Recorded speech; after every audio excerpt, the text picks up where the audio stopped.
New chapter, binomial theorem, formula notebook निकाल लीजिए।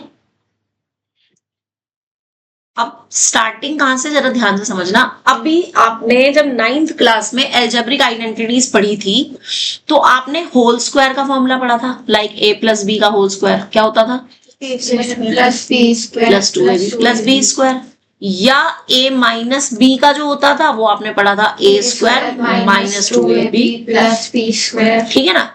फिर आपने a प्लस बी की पावर 3 पढ़ा, A cube a cube plus B plus 3a square b plus 3ab square plus b cube, और a minus b का पढ़ा A cube minus 3a square B minus plus 3ab square और minus b cube, यानी same formula alternate plus minus पढ़ा था ना। अब अगर आपसे कहा जाए कि भाई a प्लस बी की पावर 4 का फॉर्मूला निकालो, तो शायद आप में से कुछ लोग a प्लस बी के होल स्क्वायर को a प्लस बी के होल स्क्वायर से मल्टीप्लाई कर दें और फॉर्मूला निकाल लें, यही करेंगे। या a प्लस बी को a प्लस बी के होल क्यूब से मल्टीप्लाई करेंगे, फॉर्मूला निकाल देंगे लाइक टर्म्स को सॉल्व करके। लेकिन अगर मैं आपसे कहूं कि a प्लस बी की पावर 7 निकाल लो, तो क्या हम तब भी ऐसे ही मल्टीप्लाई करते जाएंगे और अपने क्वेश्चन को कॉम्प्लेक्स बना देंगे? तो ऐसी कंडीशन में हमें जिसका यूज करते हैं वो है बायनोमियल थ्योरम। यानी इस प्रॉब्लम से मुक्ति पाने के लिए, छुटकारा पाने के लिए एक बायनोमियल थ्योरम का इन्वेंशन हुआ, और वो क्या है वो मैं आपको बता रही हूं। पेपर लगाओ शुभश्री इसके साथ, क्वेश्चन पेपर।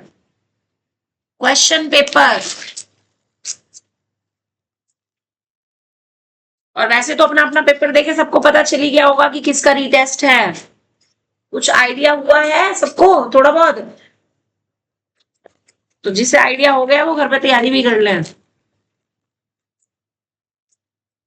ये पता रीटेस्ट का चक्कर क्यों खराब है, अब बच्चों को पता चल गया मैम रीटेस्ट ले लेती हैं, तो क्या करते हैं टेस्ट की तैयारी नहीं करते, फिर वो वाले क्वेश्चन तैयार, हाँ, और सिर्फ फिर वही वाले क्वेश्चन तैयार कर लेते हैं जो टेस्ट में थे। बड़े चांस देख लो, तो अब मैंने इनका क्वेश्चन पेपर वापस लेना शुरू कर दिया। चलिए देखिए, बायनोमियल डिस्ट्रीब्यूशन है क्या, बायनोमियल थ्योरम है क्या, वो समझेंगे। a प्लस बी की पावर अगर n हमें निकालना हो तो वो क्या होता है, a की पावर n फिर प्लस nc1, a की एक पावर कम हो जाती है, जैसे यहां पे था a की एक पावर कम हो गई थी और साथ में एक b आ गया था। फिर अगली टर्म में आ जाता है nc2 तो कोफिशिएंट होता है हमारा, a की एक और पावर कम हो जाती है और b की एक पावर बढ़ जाती है। फिर इसी तरह से करते करते nc3 में a की एक और पावर कम हो जाएगी और b की एक पावर बढ़ जाएगी, ठीक है। तो बीच में जो जनरल टर्म आएगी यानी rth टर्म या r या r+1 टर्म, तो अगर मैं उसमें ncr लिखूं तो a की पावर क्या हो जाएगी n-r और b की पावर क्या हो जाएगी r, और जो लास्ट टर्म होगी उसका कोफिशिएंट होगा ncn और उसमें a वाली टर्म बिल्कुल भी नहीं होगी और सिर्फ b की पावर n, जैसे यहाँ पे फर्स्ट टर्म में था। और ncn की वैल्यू भी क्योंकि 1 होती है, so you can write it as simply b की पावर n। हाँ, इसको आप सिंपली b की पावर n लिख सकते हो।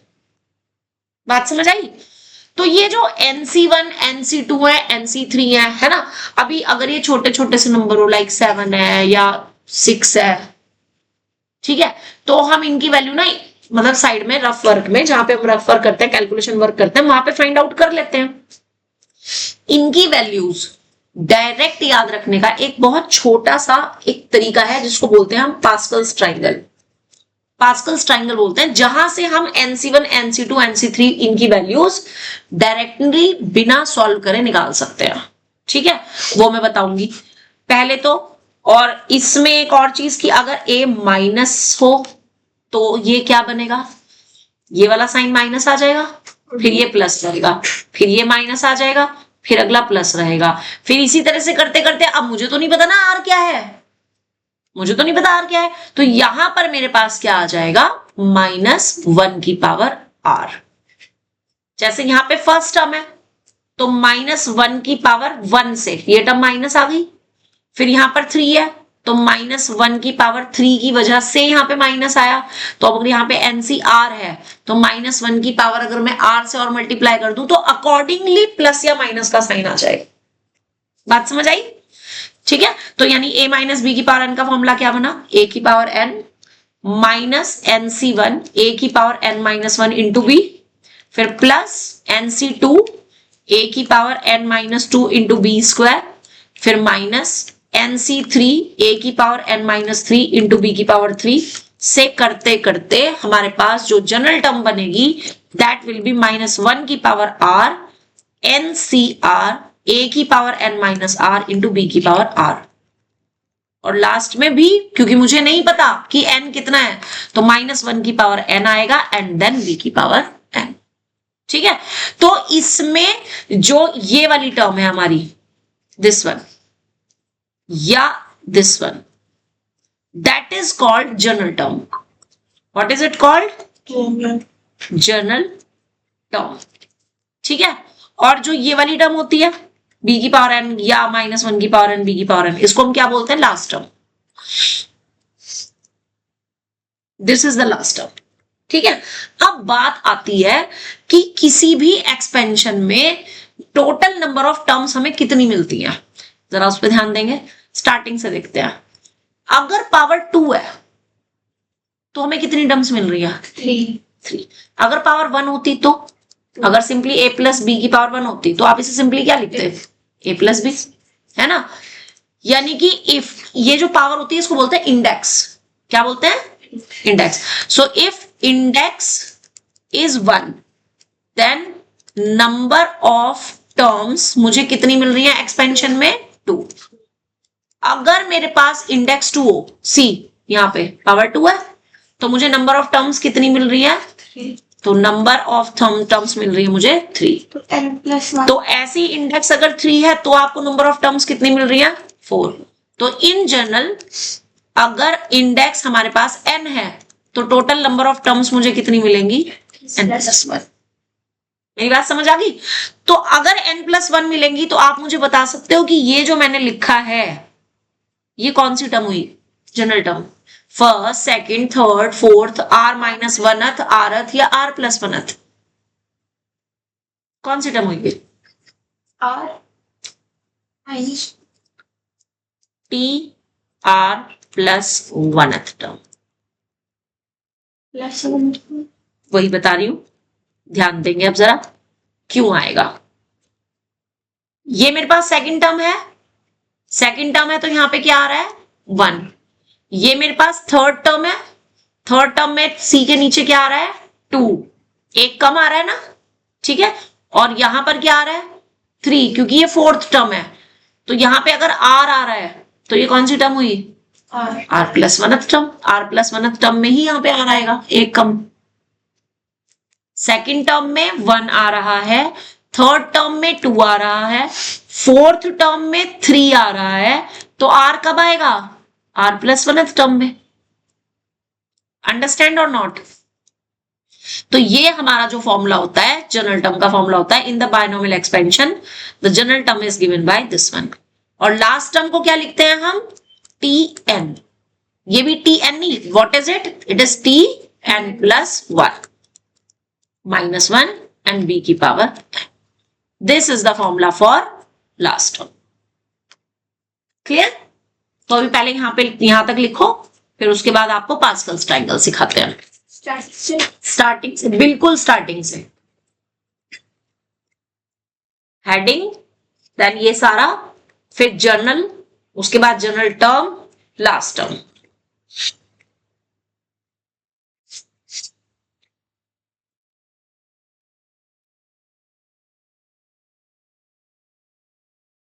ये इतना छोटा चैप्टर है, मुश्किल से 2-3-4 दिन में खत्म हो जाएगा आराम से, और बहुत सिंपल। और इसके जस्ट बाद फिर हम खत्म करने के बाद करेंगे प्रोबेबिलिटी, क्योंकि प्रोबेबिलिटी में भी हमारे पास कॉम्बिनेशन का यूज होगा। तो अभी तुमने ताजा ताजा पढ़ा हुआ है ना, तो वो याद रहेगा अभी।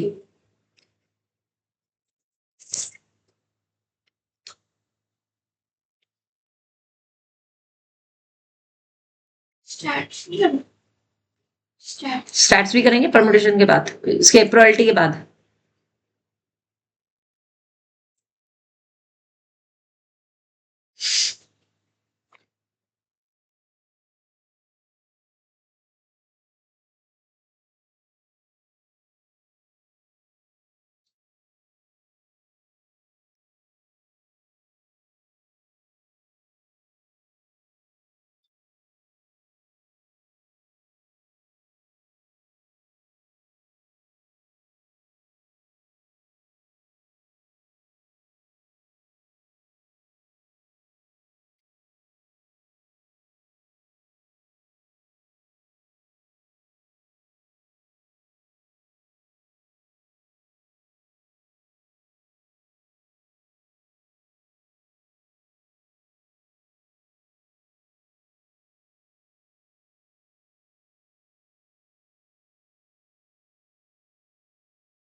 लिया होगा यहां तक, ये भी लिखना है आपने।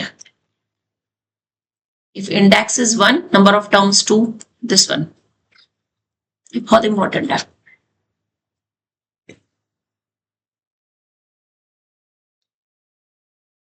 अब मैं तुम्हें ना पहले इस फॉर्मूला पर बेस्ड क्वेश्चन बताऊंगी, पहले पास्कल्स ट्रायंगल और उसके बाद इसका क्वेश्चन, ठीक है।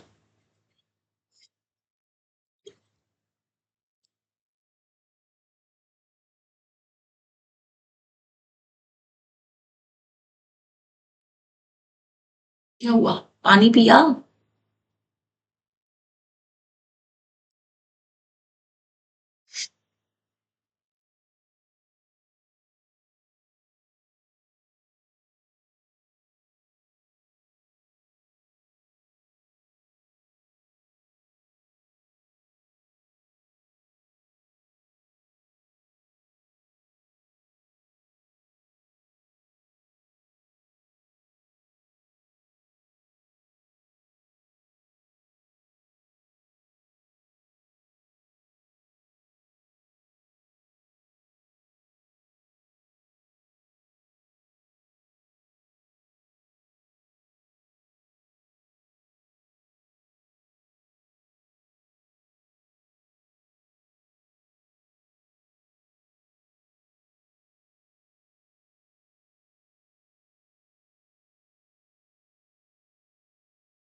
लिख लिया जी।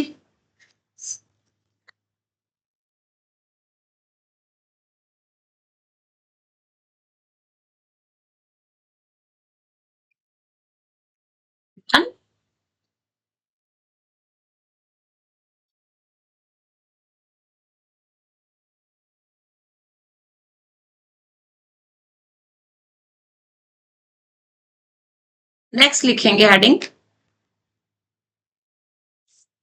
Pascal's triangles. अब इसको नहीं आपने अपने रजिस्टर में एक न्यू पेज पे लैंडस्केप करके बनाना है, और अभी बनाना नहीं है, पहले सीखना है इसको कैसे बनता है ये, ठीक है, क्योंकि इसमें बहुत सारी चीजें जो आपको इस ट्रायंगल में ऐड करनी है, तो अभी मत बनाना, पहले सिर्फ समझना। देखो एक ऐसा ट्रायंगल जिसमें आपने पूरा, आप जैसे आप इसको अज्यूम करो कि आपके रजिस्टर का पूरा पेज है लैंडस्केप में, जब आप उसके सेंटर में यहाँ पे 1 लिखोगे, कम से कम 2 लाइनें छोड़ करके आपने फिर इधर 1 लिखना है, इधर 1 लिखना है, ठीक है। फिर उससे अगले स्टेप में आपने यहां पे 1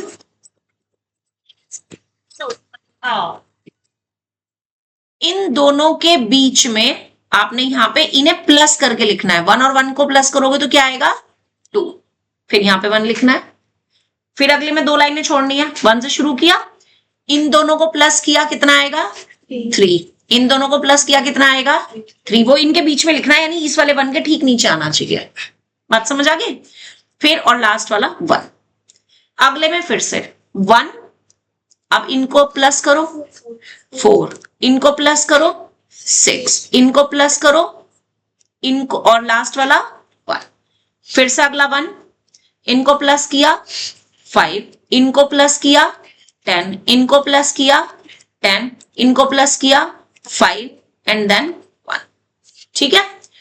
अगले में फिर से 1, इन दोनों को प्लस किया, इनको प्लस किया 15, 20, 15, 6 एंड 1 एंड द लास्ट, क्योंकि ये इसी सीक्वेंस में फिर आगे चलता रहेगा।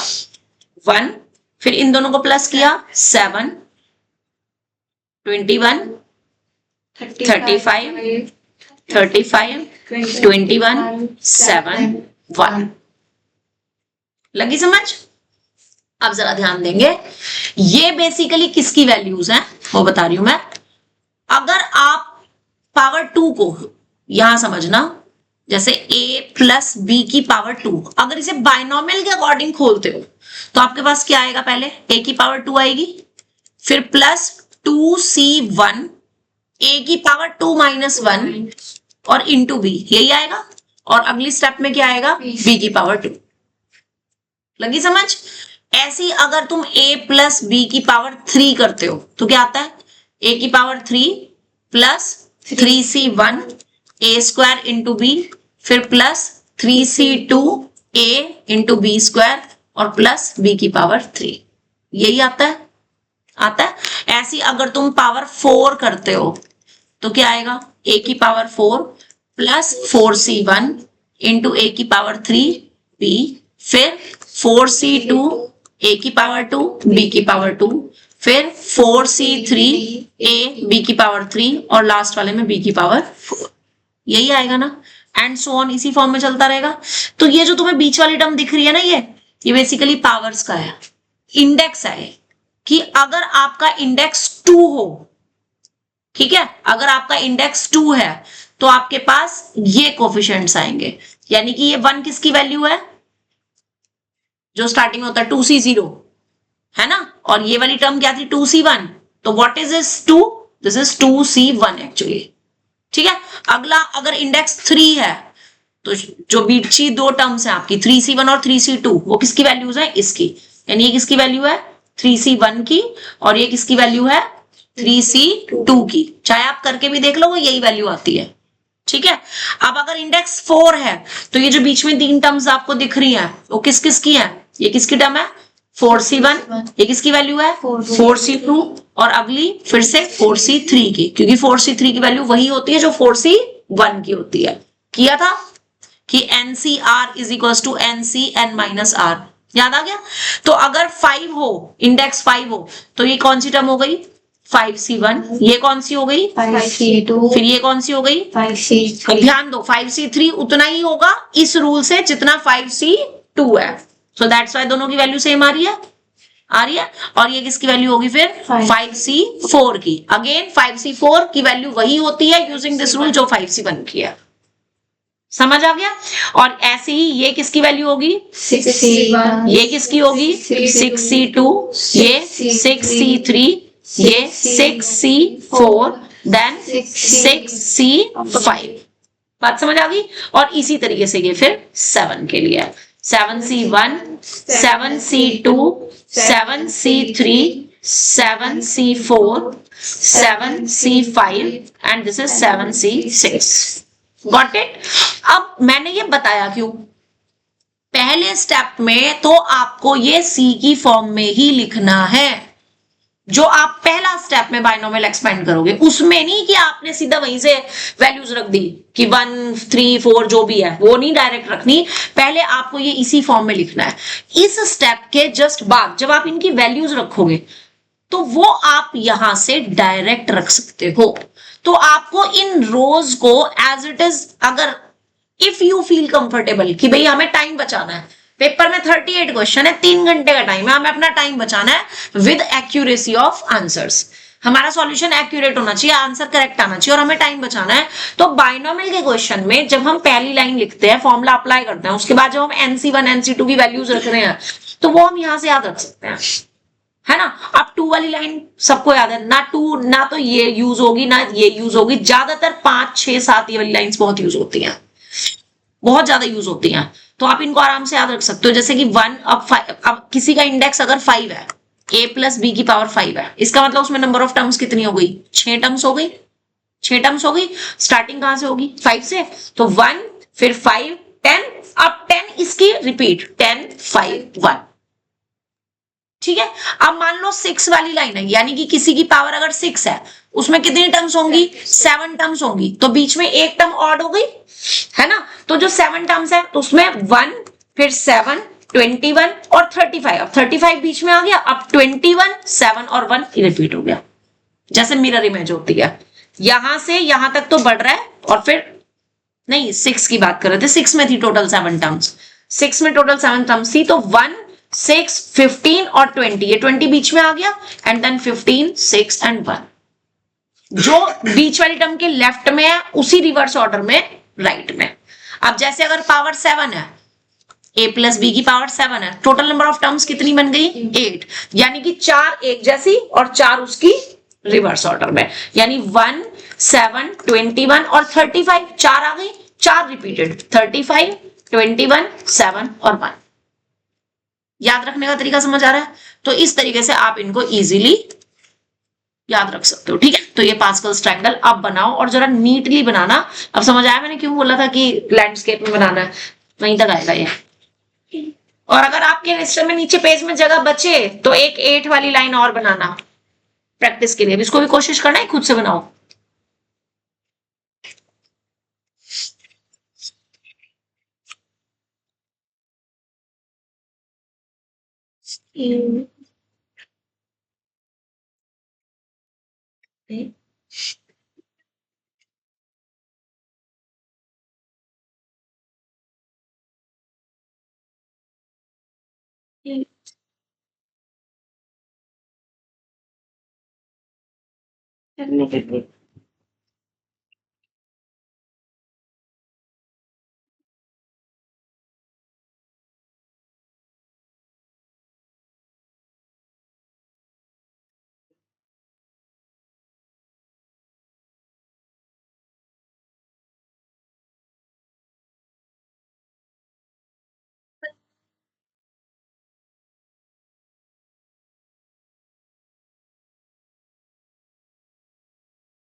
कहाँ लिखेगी 2C1 3C1 3C2? ये तो आ जाएगा।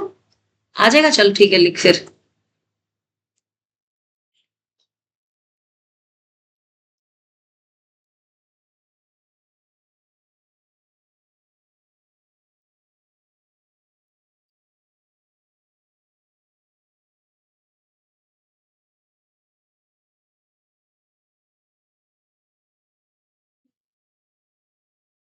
डन।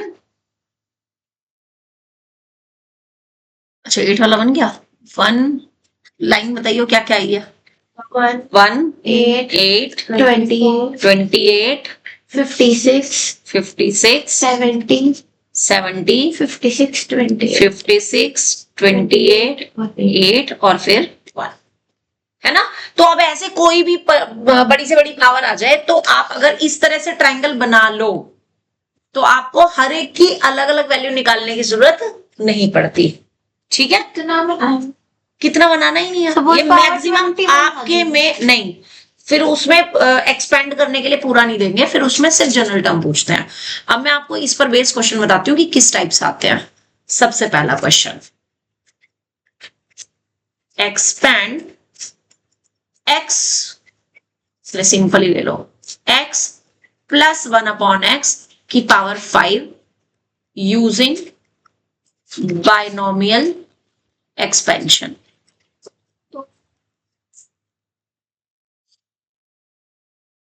x प्लस 1/x की पावर 5 क्या लिखेंगे जी? सबसे पहले x की पावर 5 आएगा, फिर प्लस 5c1 आएगा, x की एक पावर कम हो जाएगी, साथ में एक 1/x आ जाएगा, फिर 5c2 आएगा, x की एक और पावर कम हो जाएगी, 1/x की पावर बढ़ जाएगी, 5c3 आएगा, x की एक और पावर कम हो जाएगी, 1/x की पावर इंक्रीज हो जाएगी, फिर 5c4 आएगा, x की एक और पावर कम हो जाएगी, 1/x की एक और पावर बढ़ जाएगी, और लास्ट में 1/x की पावर 5 आएगी। Is it correct? है ना। अब आपको 5 वाली लाइन याद है, कोशिश करो याद करने की, क्या की थी? 5 10 10 यस, 1 5 1 5 10 10 5 में 10 5 5 10 10 5। हाँ ठीक है, 1 भी तो है ना, 1 यहाँ पर वो है। तो आएगा। हाँ, तो अब आपके पास, अब आपको यहाँ पे 5c1 की जगह क्या लिखना है? 5, 5c2 इज 10, फिर ये 10 और ये फिर 5, यही आएगा। तो x की पावर 5 और प्लस, अब इसमें देखो एक x से एक पावर कट जाएगी तो सिर्फ x की पावर 3 बचेगी, इसमें x स्क्वायर से x स्क्वायर कट जाएगा तो एक x बचेगा, इसमें x स्क्वायर से नीचे x स्क्वायर कटेगा तो नीचे 1/x बचेगा, अगली टर्म में 1/x की पावर 3 बचेगी, और लास्ट टर्म इज 1/x की पावर 5। समझ आ गया? ठीक है, अगला क्वेश्चन कुछ किस तरीके से आता है देखो। Find fifth term in the expansion of x square plus 1/2x की पावर 9। अब मान लो सिर्फ एक ही टर्म पूछ रहे हैं तो मैं क्यों इसका पूरा बायनोमियल एक्सपेंशन खोलूंगी? हम किसका यूज करेंगे? जनरल टर्म का। जनरल टर्म क्या होती है? r plus 1th term. क्या फॉर्मूला होता है? NCR -1 की पावर r। अगर यहाँ पे माइनस है तो माइनस वाला फॉर्मूला लिखना, अब यहाँ पे माइनस नहीं है ना तो यहाँ माइनस वाला फॉर्मूला मत लिखना, सिंपली क्या लिखोगे? NCR x की पावर x, यानी आपके पास x स्क्वायर है, x स्क्वायर की power n minus r and y यानी 1/2x की पावर r। यही फॉर्मूला होता है। ठीक है, अब आपको टर्म कौन सी निकालनी है? फिफ्थ टर्म निकालनी है।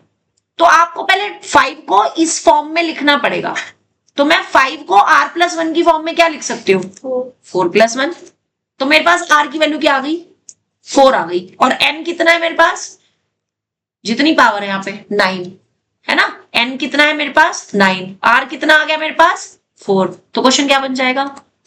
9c4 x² की पावर 9 - 4 1/2x की पावर 4। अब यहां पे मुझे 9c4 की वैल्यू निकालनी है। अब मैं कॉम्बिनेशन का यूज कर लूंगी। एक ही टर्म है ना 9c4। 9c4 की वैल्यू बताओ जल्दी से कितनी होगी? कंप्लीट करो जरा इसको। समृद्धि 2 मिनट बैक हटाएगी बेटे? बस ये इस पर और इस 2 मिनट।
मेरी तो ये आ रही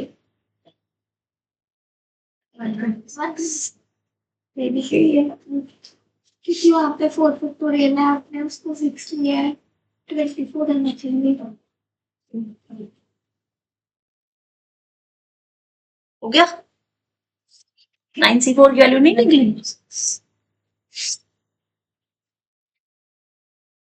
यहां से कितना आया? x² की पावर, यस x की पावर 10। इसमें 1/16 राइट।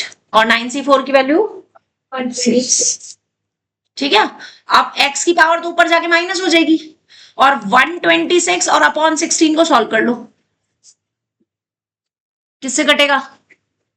2 से सिर्फ 63/8 8 और x की पावर कितनी आ गई? That will be your answer. समझ आ गया? चलिए अब जो मैं बताने जा रही हूं उसको ध्यान से देखना। Find the middle term. जहां मर्जी नहीं, अभी तो फॉर्मूला नोटबुक में रहने दो। अब एक्सरसाइज के जब क्वेश्चन करोगे तब रजिस्टर में करना, क्योंकि यहाँ पे मैं हर टाइप का एक क्वेश्चन बता रही हूँ ना तुम्हें।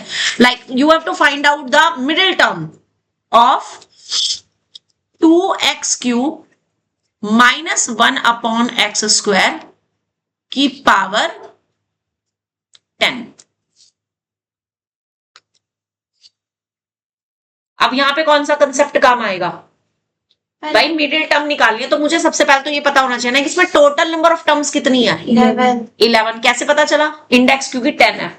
इंडेक्स 10 है मतलब अगर इंडेक्स इवन नंबर है तो नंबर ऑफ टर्म्स ऑड होगी, अगर इंडेक्स ऑड है तो नंबर ऑफ टर्म्स इवन होगी। ठीक है ना? राइट? क्लियर हो गया?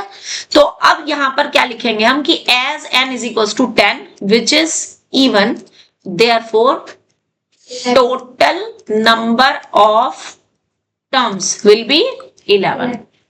ऑड हो गया, therefore जो मिडिल टर्म होगी 11 + 1/2 will be 11 + 1/2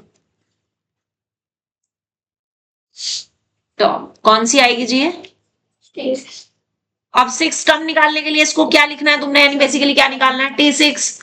तो फॉर्मूले में क्या लिखोगे इसको, T5 प्लस 1, क्या फॉर्मूला आ जाएगा, 10C5 2x cube 2x cube की पावर 10 माइनस 5।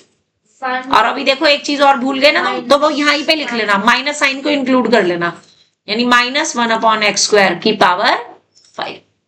ये अगर आपका b माइनस में है तो माइनस यहाँ पर इसके साथ लेना है आपने, वो नहीं ले सकते, वो भी ले सकते हो। अगर आप यहाँ पे -1 की पावर 5 ले रहे हो तो फिर आप यहाँ पे माइनस नहीं लोगे, एक चीज करोगे, या तो b को माइनस में ले लो या फॉर्मूला में अलग से -1 की पावर r लिख लो। ठीक है, कर दो सिंप्लीफाई, जरा जल्दी से बताओ।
NC5 की वैल्यू कितनी आ रही है,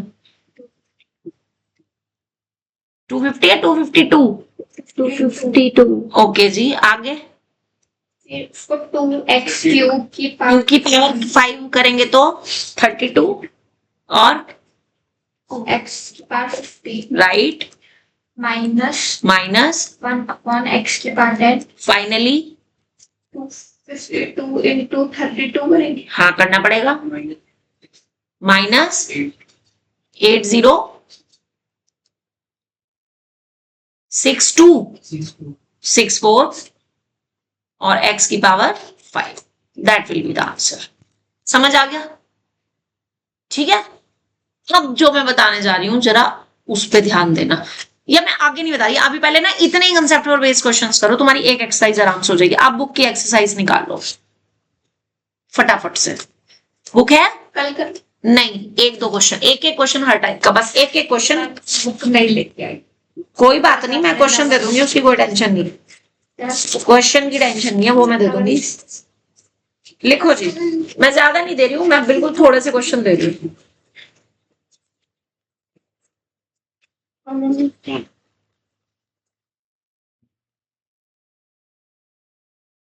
या चलिए कुछ कंसेप्ट में बता दूं, क्योंकि पहली एक्सरसाइज में आ रहा है, फॉर्मूला नोट में कंसेप्ट लिखो, फिर कल एक्सरसाइज शुरू करेंगे। ठीक है, अगर आपके पास लिसन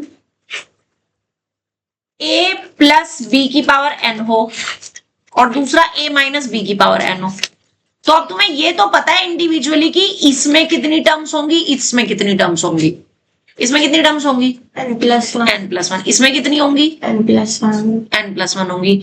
अगर मैं दोनों के बीच में प्लस कर दूं या दोनों के बीच में माइनस कर दूं तो तब कितनी टर्म्स होंगी, वो अब मैं बता रही हूं, ध्यान से समझना। हाँ, कितनी होंगी, n+1 + n। क्यों, ये बीच में माइनस नहीं है, कुछ टर्म्स कटेंगी नहीं, याद आ गया? हाँ, तो देखो अब डिपेंड करता है कि n आपका इवन है या ऑड है, तो इनके प्लस में कितनी टर्म्स होंगी और इनके माइनस में कितनी टर्म्स होंगी, -a माइनस b की पावर n में number of terms in in this.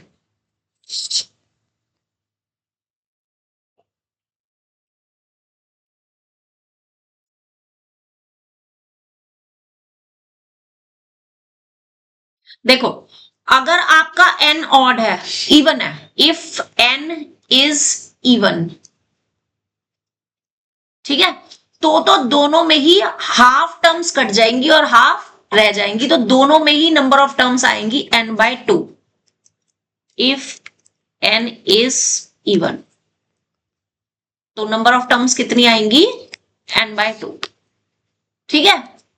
लेकिन if n is odd, if n is odd, तो जिसमें आपका माइनस है उसमें तो सिंपल n, क्योंकि ऑड है तो कितनी टर्म्स हो जाएंगी?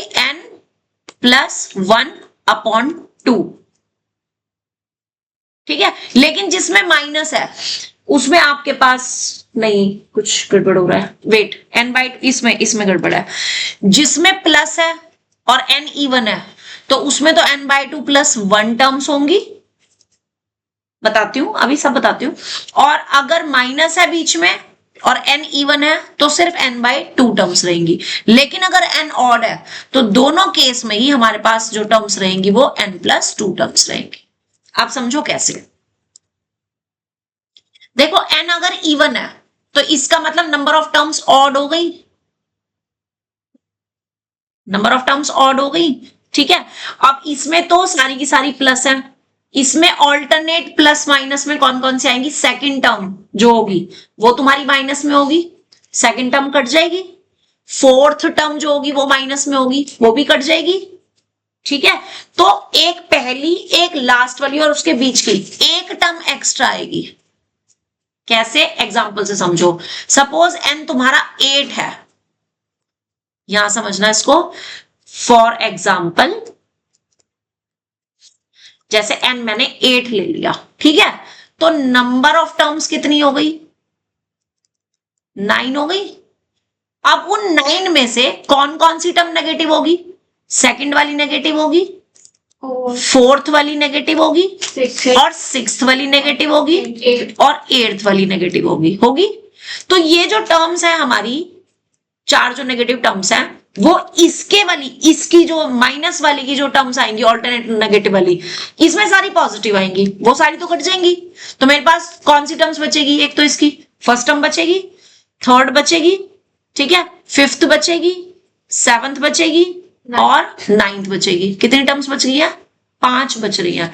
करना जरा, n/2 + 1, 8/2 करोगे 4 and +1, एक टर्म एक्स्ट्रा बचती है हमेशा, ठीक है। लेकिन इसमें ऐसा क्यों नहीं होता? इसका देखो अब जरा, कि अगर माइनस है तो माइनस करने से क्या हुआ? जो ये माइनस वाली है ना, इसकी जो नेगेटिव टर्म्स हैं वो तो पॉजिटिव बन जाएंगी, और जो पॉजिटिव टर्म्स हैं वो नेगेटिव बन जाएंगी।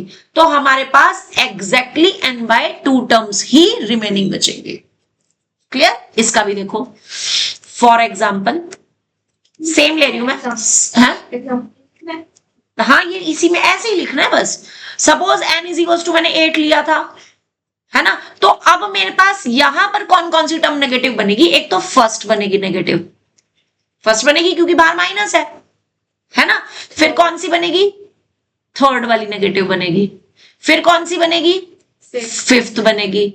फिर उसके बाद कौन सी बनेगी?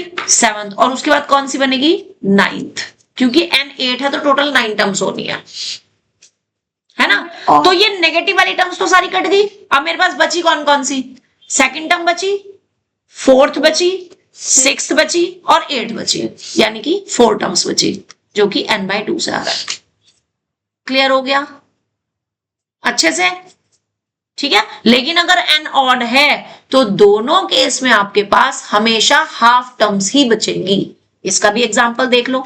सेम, सपोज मैंने n को लिया 9, ऑड ले लिया, तो टोटल टर्म्स कितनी हुई? टोटल नंबर ऑफ टर्म्स कितनी हो जाएंगी? 10। ठीक है। अब इस वाले प्लस वाले केस में यहां पर कौन कौन सी टर्म नेगेटिव होगी मेरी? 2, 4 सेकंड होगी, यानी A2 ये नेगेटिव होगी, A4 नेगेटिव होगी, A6 नेगेटिव होगी और A8 नेगेटिव होगी और 10 नेगेटिव होगी। तो ये 5 टर्म्स तो कट गई, टोटल 10 टर्म्स है, बची कितनी? 5 बची। कौन कौन सी? A1, A3, A5, A7 और A9 बची है 5।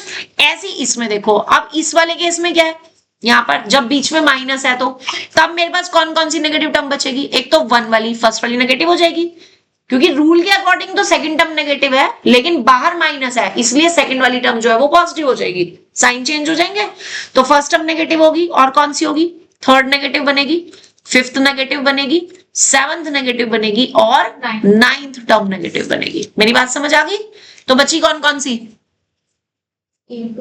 सेकंड, फोर्थ, सिक्स्थ, एट्थ और 10th। क्लियर हो गया? तो अगर n ऑड है, अब याद कैसे रहेगा इतना बड़ा रूल? तो अब देखो ध्यान दो, अगर n ऑड है तब तो कुछ करना ही नहीं, तब तो दोनों में सेम टर्म्स है, चाहे बीच में प्लस हो और चाहे माइनस हो, दोनों में कितनी टर्म्स बनेंगी हमारे पास? n+1/2। ये 1 मार्क का क्वेश्चन एमसीक्यू में आता है, मैं इसलिए समझा रही हूं, इस कंसेप्ट पर बेस्ड, कि बिना सॉल्व करे तुम्हें एकदम पता चल जाए कि हाँ भाई इसमें कितनी टर्म्स बच रही है। क्लियर हो गई बात? लेकिन तुम्हें इसमें जब n इवन है तब देखना है। तो n जब इवन है तो n/2 किया, कितना आया? जो भी आएगा वॉट एवर, 8 है तो 8/2 4 हो गया, 10 है तो 10/2 5 हो गया। अगर बीच में प्लस है तो +1 करना है, अगर बीच में माइनस है तो हमें +1 नहीं करना। याद रहेगा? एक्सप्लेनेशन से क्लियर हो गई ये चीज? अब जो मैं क्वेश्चन देने जा रही हूं इस पर 1 मार्क का डायरेक्टली बिना सॉल्व करे डायरेक्ट लिखना है फॉर्मूला नोटबुक में ही। एक्सरसाइज कल स्टार्ट करेंगे, ठीक है? Find number of terms in 2x + y की पावर 9 प्लस 2x - y की पावर 9। चेक क्या करना है? दोनों ब्रैकेट में सेम टर्म्स होनी चाहिए, बस एक में प्लस और एक में माइनस, ठीक है? अब यहां पे बताओ n कैसा है जी? ऑड है, तो नंबर ऑफ टर्म्स कितनी आ जाएंगी? n+1/2 से कितनी आ जाएंगी? 5। यस, यानी कि 5 आ जाएंगी, बिना सॉल्व करे 1 मार्क में। इतना तो चेक ही करना है, ठीक है? अब सपोज करो मैं क्वेश्चन दूं तुम्हें, 2x प्लस, एक मिनट मैंने यहां माइनस दे दिया, की पावर 10 और -2x + y की पावर 10। अब कितने होने दो, क्यों लेना माइनस कॉमन, क्या फर्क पड़ता है? बात तो एक ही है, वो तो नंबर ऑफ टर्म्स पूछ रहा है, नेगेटिव पॉजिटिव की बात ही नहीं कर रहा, वो पूछ रहा है सिर्फ नंबर ऑफ टर्म्स कितनी होंगी, how many number of terms will be there. तो अब यहाँ पर n कितना है? 10 इवन है, तो मैंने पहले क्या किया? 10/2 यानी कि 5 निकाल लिया। अब देखो बीच में साइन कौन सा है? माइनस है, तो मुझे इसमें +1 नहीं करना। आंसर कितना आ जाएगा? 5 टर्म्स। क्लियर हो गई बात अच्छे से? तो हाँ, बस आज के लिए इतना ही। कल जब आओगे मैं पहले ये सारा कुछ वर्बली सुनूंगी तुमसे, किसको कितना याद है। हाँ ये ठीक है जी, कल इसकी एक्सरसाइज शुरू करेंगे, और हो सकता है सैटरडे शायद मैं छुट्टी रखूं। 90% छुट्टी है, 10% नहीं।